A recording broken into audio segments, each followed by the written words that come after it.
Hello, my name is David Weinstock, and I am going to be presenting a 5-day training just outside of Geneva in April, and I'd love to invite you to come join us. It'll be an intensive 5-day immersion into practices for embodying nonviolent communication. I'd love to tell you a little bit about my work and what I bring to the circle of NVC learners. What brings me to the work of nonviolent communication is really my desire for deepening into community.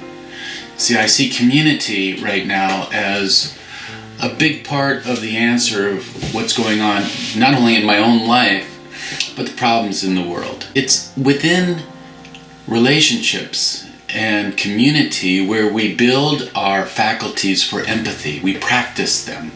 We're working them. We're working with other people, and that invigorates our ability to listen to our collective life. We do it with each other, but it's also the same faculty for listening to the nature around us and listening to our own bodies. Marshall Rosenberg distinguished between the map and the territory. The map are all the structures and the practices that really help to identify the ways we trip ourselves up in languaging, and substitutes that with practices that really grow in us and support and cultivate our compassionate nature. The difficulty in the learning is when our bodies and the histories that we have in it, our habits and our reactions, our tightenings and contractions, when those show up as we're speaking these beautiful words. So what I bring are mind, body, physical, emotional, and linguistic practices that you practice together.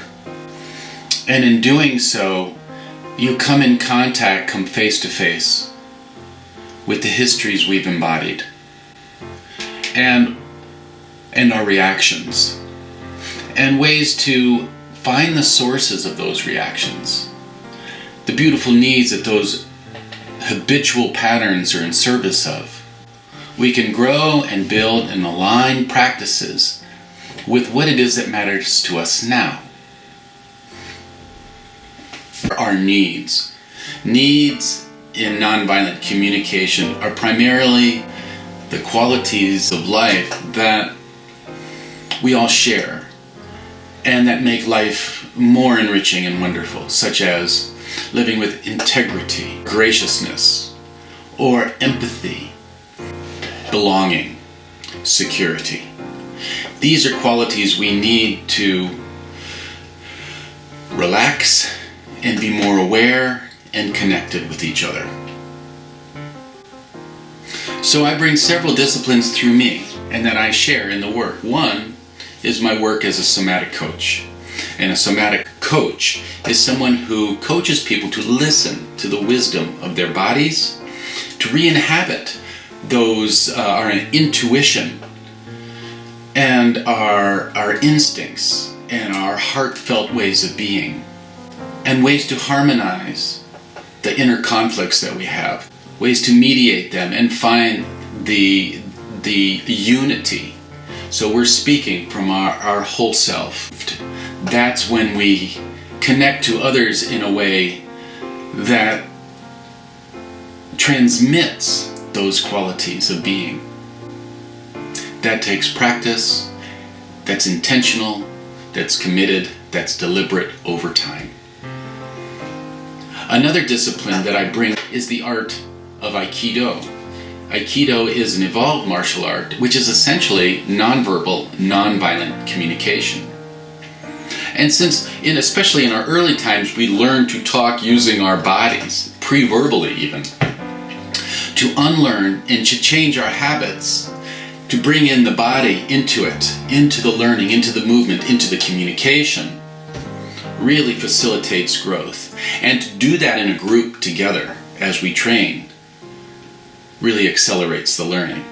I bring into the trainings. The work and the experience of living within an intentional community now for the last 30 years. My wife and I helped co-found it with 8 other families. And in this pressure cooker of relationships, house of mirrors, we have a lot of training time in relationships. There was more to learn than we thought. In the way of depthful relationships, we all have so much to learn. Nonviolent communication offers a path to that learning, and that path is lifelong. So I'm very excited to train together. There's much to learn for all of us, and I am very grateful to have such training partners around the world.